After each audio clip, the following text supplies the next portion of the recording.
I am 41 years old and I am finally learning the arts of deciding with confidence, and I am feeling more peace and certainty because of it. Studies suggest that women are more likely to be indecisive than men. And if that's you, that's likely the reason you're still second guessing yourself, comparing yourself to others, and afraid to really go after the things that you're passionate about or dreaming of. Indecisiveness can cause people to lose out on opportunities in business or life because the person procrastinates so much about making the decision, and they're afraid to take risks that could be big, beautiful leaps of faith. But there are 7 tips that myself and other confident, decisive women are using, and once you learn them, your energy around decision making will go from this to this.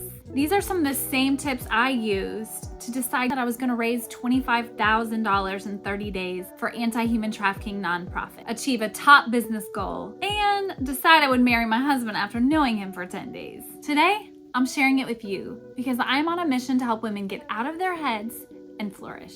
Recently, a good friend and I were talking, and it made me realize for the majority of my life, I have been indecisive and have looked to other people to help make my decisions for me. I made the decision to choose my major based on what my best friend thought. I decided not to go after my passion based on someone else's opinion of it. I let opportunity after opportunity pass me by when I was younger because I procrastinated on making a decision that scared me. I also had the habit of when I needed to make a decision, I would hire a coach, I would ask my husband over and over to make the decision for me, I would poll friends and family about what they thought. And a lot of the time, I would mask it in the lingo of, would you pray for me about this? Or even better, I would ask God for like 20 confirmations about a decision instead of just taking action and deciding. All of this instead of looking inward and trusting myself to make the decision. And honey, this year, I am gonna break that bad habit and I will show you how to do it. As my friend Betty Jean says, you can be in a place of decision. The phrase, I don't know, is simply a habit. And honey, that habit has been spanning the globe for hundreds, maybe thousands of years. If you think about it, women have always been taught to look outside of themselves or outwards to making decisions or to solutions for problems. When it comes to us actually making a decision, a lot of us really struggle because we think we're gonna make the wrong decision and we're terrified of it. So learning the art of deciding with confidence is about looking inward for a solution and learning to trust yourself. And here's 7 tips on the art of how to decide with confidence. 1, slow down, honey. The majority of our decisions don't have to be rushed. And when you slow down those feelings of fight or flight or freeze, calm down and you can think more rationally. Number 2, get quiet. If you're used to looking to others, put your phone down, step away from the computer, and be still. Say a prayer or meditate. One of my favorite prayers to pray when I need to make a decision is, God, please help make this obvious for me. When I first moved to South Carolina, I decided that I was done wasting time on guys that were a waste of my time. So I prayed the prayer, Lord, make it obvious for me when it comes to guys. I don't want to waste my time anymore. The very first guy that I gave my phone number to when I first moved to South Carolina was the guy that was taking my blood in one of those bloodmobile trucks. Don't judge. After I met him and gave him my phone number, I just prayed a little prayer, Lord, please make this obvious to me. I do not want to waste my time if this guy is wrong for me. I am done doing that.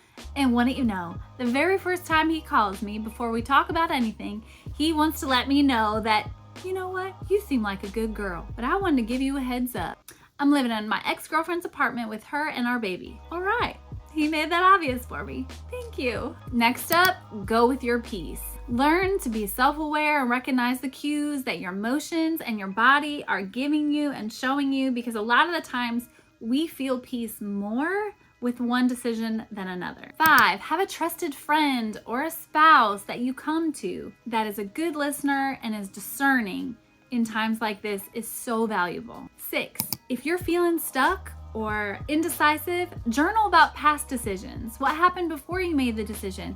What happened after you made the decision? And then you'll be reminded of the fact that no matter what decision you made back then, for the most part, your world didn't end, right? 7, if your decision needs a little bit of research, go ahead and do that. If you are a researcher, please remember, give yourself an amount of time to research. Because if you're a researcher, it's likely that you're probably gonna spend way too much time, gonna leave you feeling more overwhelmed. friend, you don't have to make the perfect decision every time. I release you from that need and that feeling. It's just not realistic. No matter what, I believe that you've got God by your side and a few close friends and family that will be there for you no matter what you decide. And I'm sure they'll be there for you when and if things don't go as planned. And remember this, you're resilient.